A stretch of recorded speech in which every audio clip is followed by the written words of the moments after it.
Hello again. Last week, I was telling you about the experience I had prior to going down to see the Mayan shamans. That was in June of that year. And 2 months later, I went to the hypnosis convention in Nashua, New Hampshire. And I took a class called You Conduit, Conduit, with Dr. Shelley Stockwell.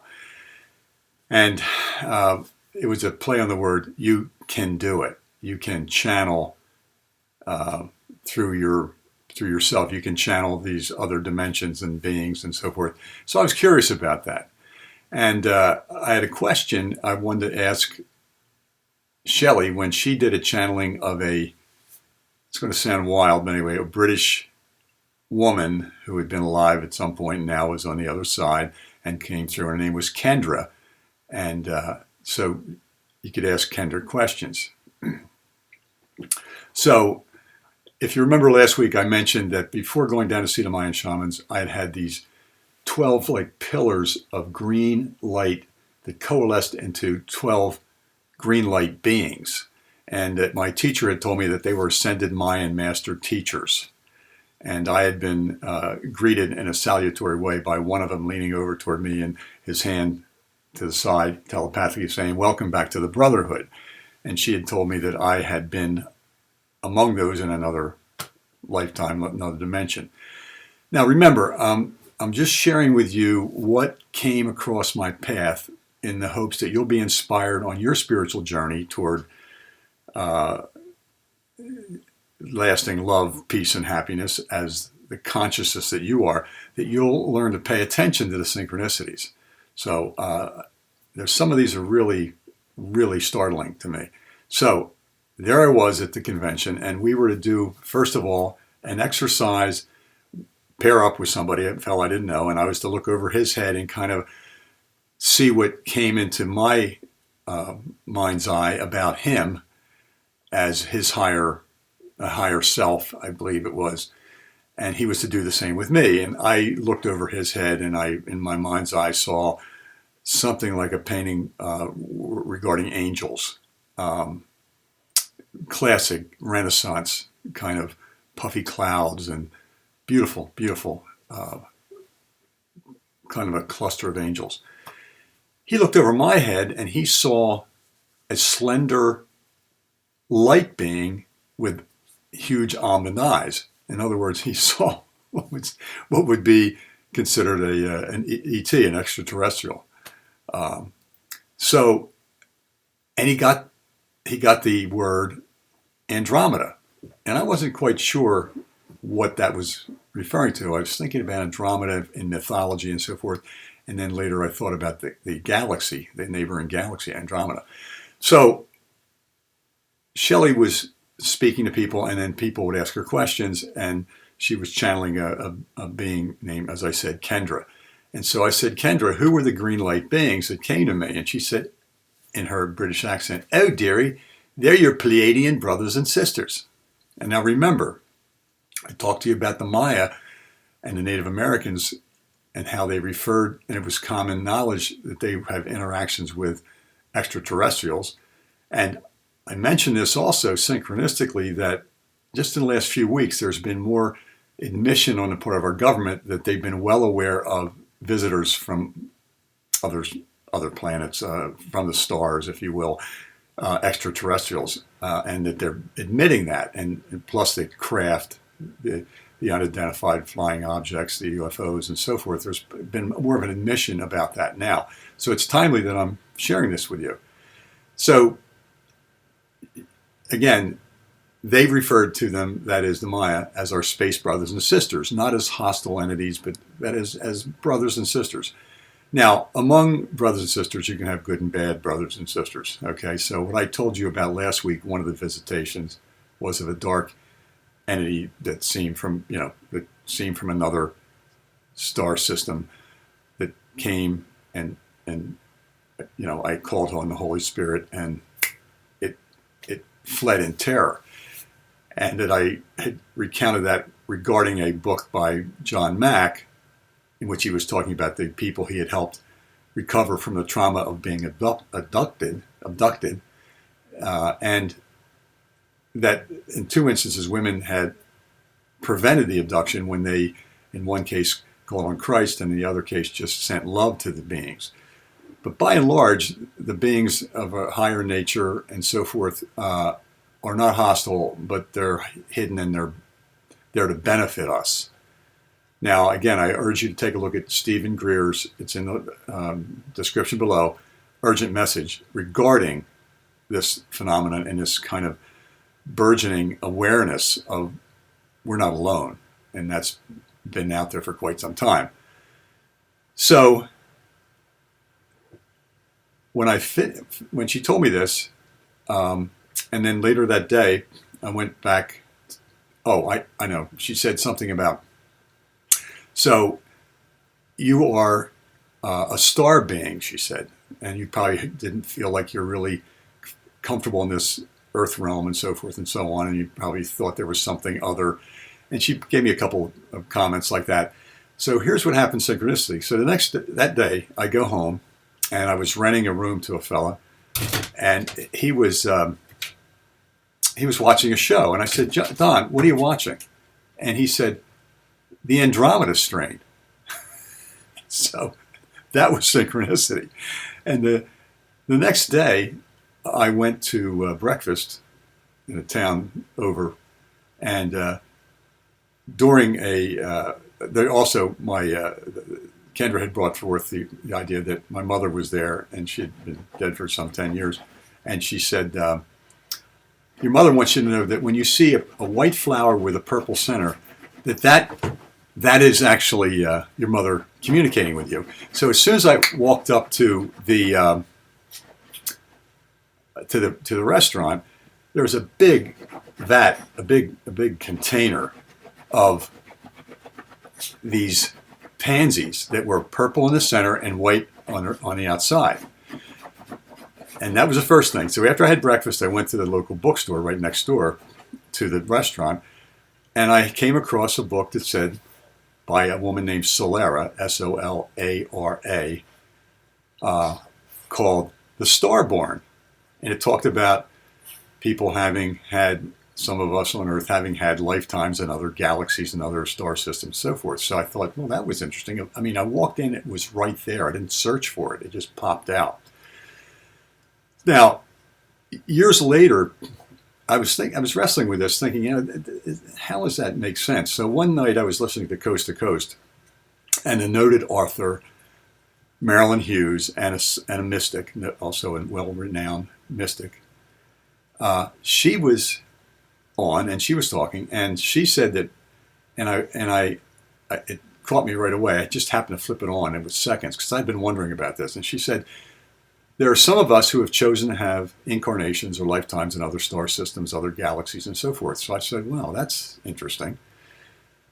Okay, so then, after this, again, a few years later, so I'm taking it in chronological order through my spiritual journey, but I need to segue off a little bit to show you what happened later. So years later, I went to Brazil, to the healing center, called the Casa de Dominacio, the House of St. Ignatius of Loyola, where it was a spiritual healing center.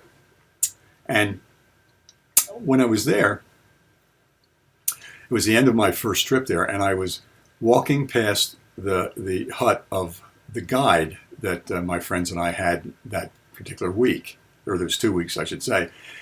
And it was the next day we'd be flying out, and I'm passing his house. It started to rain, and I thought, well, I'll stop in and visit Henry. And so I went in, and he said, why don't we do an exchange, some healing? You can do some Reiki on me, and I'll do this healing method on you. And I said, sure. So I went first, and I'm lying there on a very typical massage table.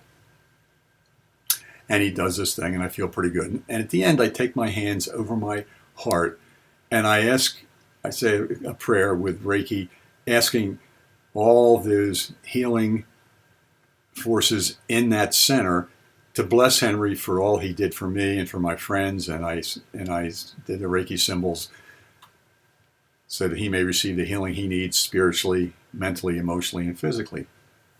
So as I do that, all of a sudden, it felt like it was about 15 feet above the hut.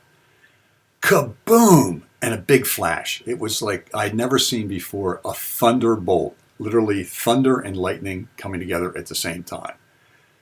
So when that happened, suddenly I saw this golden light about the shape of my body, but paper thin, like a paper doll cutout, but it was like almost like a foil, like like aluminum foil looks.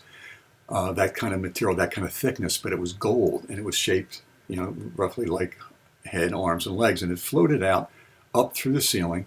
And as it went at the ceiling, I felt my awareness. I still felt myself on the table, but I had a double awareness, like a bilocation. I felt myself above the house, but way up into the stars, and I saw like a nebula in the distance. And I said, in my heart, I felt suddenly a feeling of home, and instantly I found myself, next thing I knew, I was like teleported, and it was like instantaneous, onto a ship. On this ship, in this other, presumably, star system, in this vision, I saw these beings, golden light beings, again, somewhat stick figure-ish, almost like cables of gold, and almost like these helmeted heads. And they were working with these gold instruments on that gold body, and I was just a witness in consciousness. I wasn't aware of having any form. Then I saw a female, one of them, off to my left, and she sort of beckoned to me to pay attention. And then I saw what was conveyed to me as me in this other form of this golden like body and head.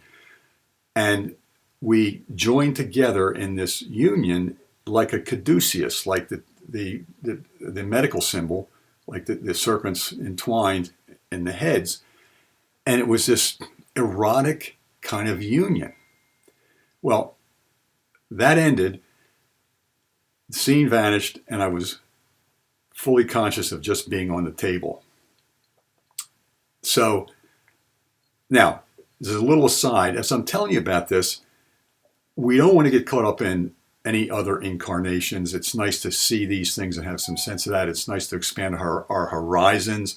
It's nice to become able to get past physical form and to sense the spirit of others, and not be put off by other forms, so that as we get closer to possibly having more contact with beings from other systems and so forth, from the stars, we're like this Star Wars bar where there's all these creatures of different shapes and sizes and so forth, but we sense that which is within them, and that our fundamental identity is as awareness. And remember that the whole purpose here is to get us exploring who we are as consciousness, as that which can't be seen but sees, can't be heard but hears, that which touches and so forth and tastes but can't be touched and tasted, that is beyond our physical form and is the witness of that form and is the witness of everything that we see. And as we get to that level, we're able to be more inclusive in how we relate to people and presumably our space brothers and sisters. So not to get hung up on that.